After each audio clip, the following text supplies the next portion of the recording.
programme pour la catégorie des 12 à 14 ans. Alors, l'automatisation de la technique et les combinaisons en régime de vitesse. C'est-à-dire qu'il faut favoriser la maîtrise de la technique.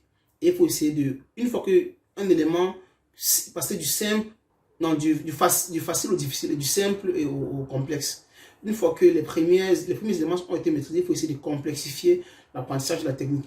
Parce que durant le match de football, il y a des situations assez complexes dont l'enfant aura du mal à pouvoir trouver les solutions. S'il n'a pas automatisé, s'il n'a pas maîtrisé, s'il n'a pas compris, s'il n'a pas intériorisé ce genre de technique.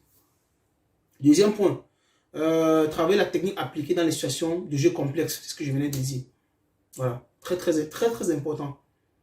Parce que au foot, le jeu va se complexifier et il faudra que le jeune soit en mesure de pouvoir trouver des solutions. Et les solutions, on est à travers la technique individuelle. Et s'il n'a pas eu cette automatisation, ça sera difficile. Alors, un autre point, le développement des principes de la tactique individuelle et les premiers concepts de tactique collective. Pourquoi? Parce qu'on est déjà on est déjà de 12 à 14 ans. Développement des techniques, développement des principes, développement des principes de la tactique individuelle et mettre déjà sur pied les premiers concepts de la tactique collective. Important. Déjà, travailler la force.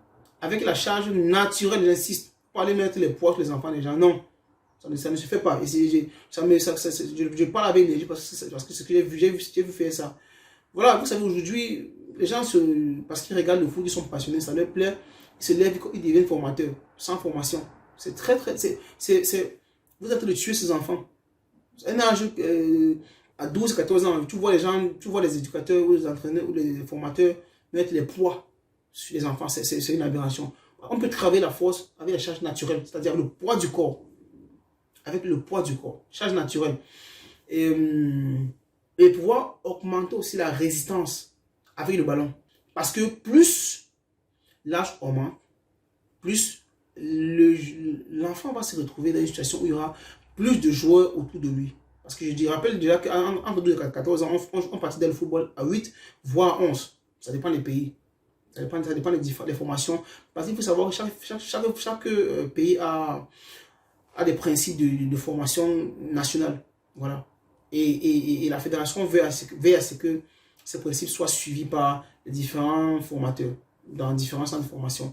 Donc, c'est important de pouvoir travailler la force sous charge naturelle et favoriser sur l'augmentation de la résistance qui doit être entraînée avec le ballon.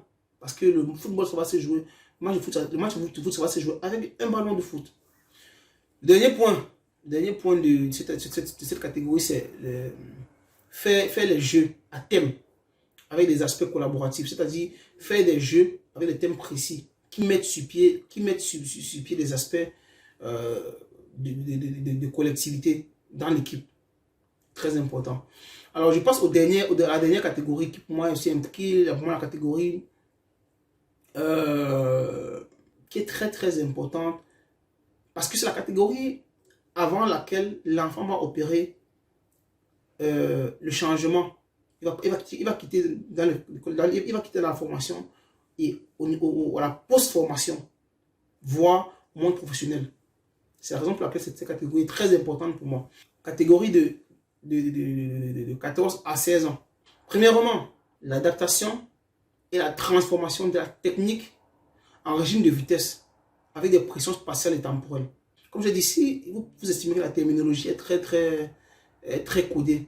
Je ne vais pas faire des longues vidéos pour expliquer parce que ça sera trop long, ça va prendre tellement de temps. Vous pouvez juste simplement aller sur internet et taper la terminologie là et vous allez voir les exemples, vous allez voir tout ce qui va avec. Deuxième point, il faut augmenter la charge physique et l'intensité du travail avec et sans ballon. Je répète, augmenter la charge physique et l'intensité du travail avec ou sans ballon. Parce que, comme j'ai dit, c'est une catégorie très importante vu que l'enfant va passer de la formation à la post-formation ou au monde professionnel pour les sudoués. Parce que vous savez, il y a les équipes où les joueurs qui intègrent le groupe pro à partir de 15 ans. Malgré cela, il va falloir que les préparateurs athlétiques ou physiques vont essayer de monitorer la nature de charge qui va être administrée à cet enfant, parce que c'est un âge où la croissance biologique est encore présente chez le jeune. Donc il faut faire très attention pour éviter de ne pas surcharger l'enfant. Quatrième point, il y a sur le passage de la tactique individuelle à la tactique collective dans les deux phases de jeu. J'ai parlé de tactique individuelle et collective dans une vidéo précédente, donc vous pouvez aller regarder. Et l'avant-dernier point, parce que le dernier point est très important pour moi. L'avant-dernier point, c'est l'éducation à la force avec des charges individualisées. Vous voyez que dans la catégorie des précédentes, j'ai dit qu'il ne fallait pas, il fallait travailler la force, avec la force, mais en charge naturelle. 14 et 16 ans, vu qu'on prépare l'enfant au monde professionnel ou la post-formation, éducation à la force avec des charges individualisées, ça veut dire quoi? C'est-à-dire avec un niveau de charge spécifique à chaque enfant. Parce que c'est un âge où les enfants ont les morphotypes. Les morphotypes, c'est le corps. On les morphologies différentes. Il y a ceux qui ont déjà conclu leur croissance biologique. Il y a ceux qui ont la croissance biologique. Si elle était retardée, c'est en pleine croissance. Et il faut faire très attention pour ne pas brusquer la croissance biologique de l'enfant. Avec les charges. Donc, il faut individualiser la qualité de la charge que vous allez donner à l'enfant. Le dernier élément qui pour moi le plus important, c'est dans cette catégorie qu'on spécifie les rôles. Donc, la spécialisation du rôle. Parce que je vois les états formateurs chez les 10 ans, chez les U10, les U9, qui demandent à l'enfant de jouer. Tu vas jouer stopper, tu vas jouer latéral, tu vas jouer ceci. Et ça m'énerve quand je le dis. C'est quelque chose qui m'horripile en fait. Je comprends qu'il n'y a pas, sans prétention, vraiment sans prétention, je comprends qu'il n'y a pas la formation. Mais il faut vraiment que certaines personnes sachent, les éducateurs sachent que c'est dans la catégorie de 14 à 16 ans qu'on fait ce qu'on appelle la spécialisation du rôle. Avant cela, les enfants, je conseille aux éducateurs, aux formateurs, humblement, d'apprendre aux enfants à jouer tous les rôles. Ça va leur servir